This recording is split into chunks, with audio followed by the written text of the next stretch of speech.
El sol de Galilea, implacable y dorado, martilleaba la superficie del mar de Tiberíades, transformando cada ola en un destello cegador, en un millón de pequeñas espadas ardiendo sobre las aguas.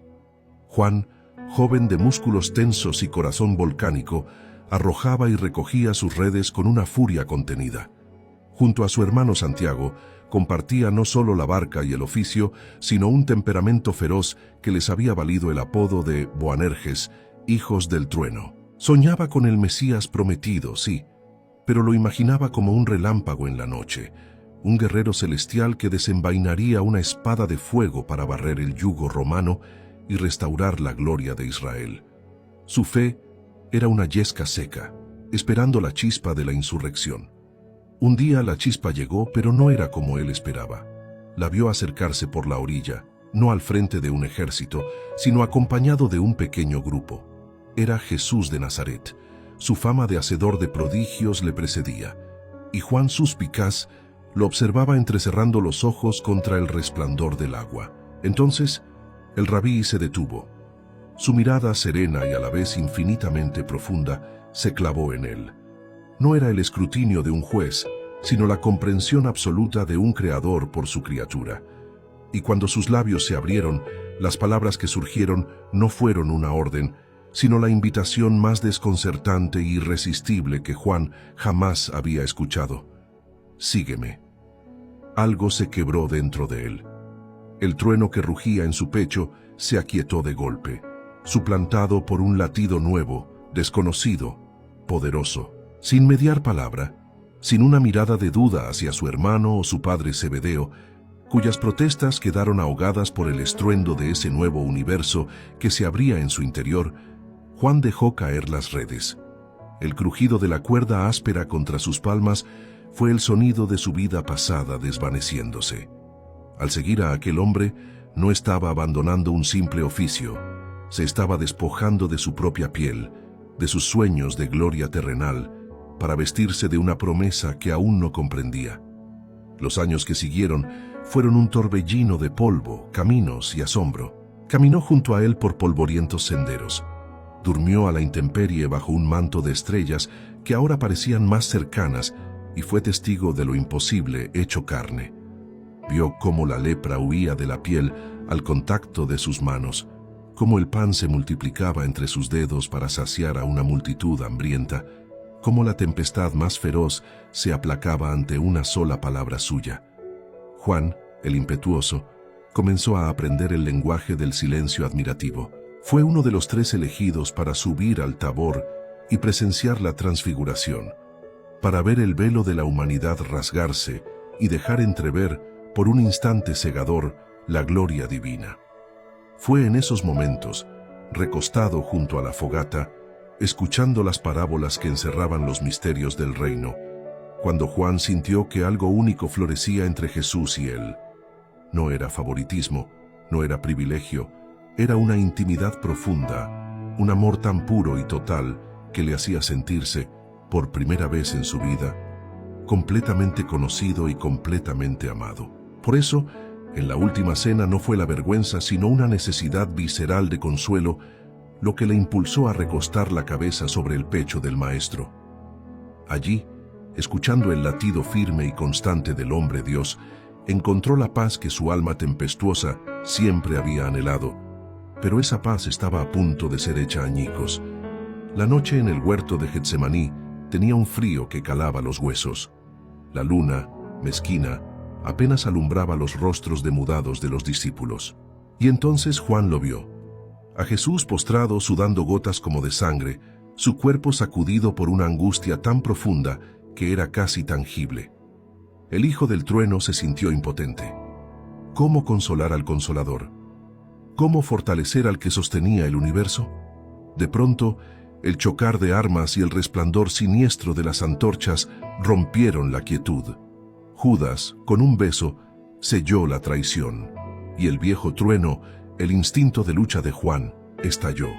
Sin pensar, desenvainó su espada y en un arco ciego cortó la oreja de Malco, el siervo del sumo sacerdote. La sangre brotó, oscura bajo la tenue luz, pero fue la mirada de Jesús volviéndose hacia él lo que realmente le hirió. No era de enfado, sino de una pena infinita, de un amor que persistía incluso en medio de la traición. Guarda tu espada, Juan. Quien a hierro mata, a hierro muere. Y entonces, ante sus ojos atónitos, Jesús se inclinó y tocó la herida, sanándola. En ese acto de amor incomprensible hacia el enemigo, Juan entendió que toda su idea de la lucha, de la revolución, había muerto. La verdadera batalla se libraba con armas muy distintas. Todo condujo al Gólgota, una colina baldía, teñida por el olor a sangre y muerte. Juan, atenazado por un dolor mudo, fue el único que no huyó. Permaneció de pie, junto a María, la madre de Jesús. El trueno en su interior se había apagado, convertido en un desierto yermo de horror. Cada martillazo que clavaba a su Señor en la madera resonaba en sus propios huesos. Cada jadeo agonizante de Jesús le robaba el aire.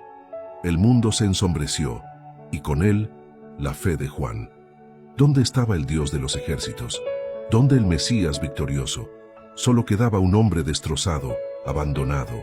Entonces, en la cumbre de su agonía, los ojos de Jesús, velados por el dolor, se encontraron con los suyos. Y con un esfuerzo sobrehumano, con la voz quebrada por la asfixia pero cargada de una autoridad eterna, pronunció las palabras que marcarían a Juan para siempre. Mujer, he ahí tu hijo. Luego, mirándole a él con un amor que trascendía la muerte, he ahí tu madre. En ese instante, la espada de dolor que traspasaba el corazón de Juan se transformó. Ya no era un instrumento de muerte, sino el lazo sagrado de una nueva familia. En su hora más oscura, Jesús le encomendaba su tesoro más preciado en la tierra. Le confiaba el cuidado de su amor más puro. Juan, el discípulo amado, dejaba de ser solo eso para convertirse en hijo de María, en el hermano mayor de una comunidad que nacería de aquel sacrificio. Un amor recibido se transformaba en un amor encomendado. La resurrección fue un amanecer que desterró toda duda.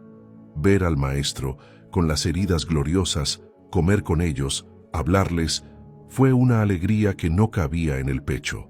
La ascensión los dejó huérfanos otra vez, pero con una promesa ardiendo en el corazón. Y en Pentecostés, la promesa se cumplió. Las lenguas de fuego descendieron, y el antiguo trueno de Juan fue bautizado en el Espíritu Santo. Ya no era la ira del hombre, sino el poder y el amor de Dios que ardía en él. Comprendió entonces la profundidad del Verbo, el Logos que estaba en el principio, junto a Dios, y que era Dios, y que había habitado entre ellos. Y él, Juan, lo había visto, lo había oído, lo había tocado con sus manos. Su vida se extendió largamente. Fue pilar de la primera comunidad en Jerusalén, testigo de la expansión del Evangelio, y finalmente, el último de los apóstoles, un anciano frágil, desterrado a la isla rocosa de Patmos por el emperador Domiciano.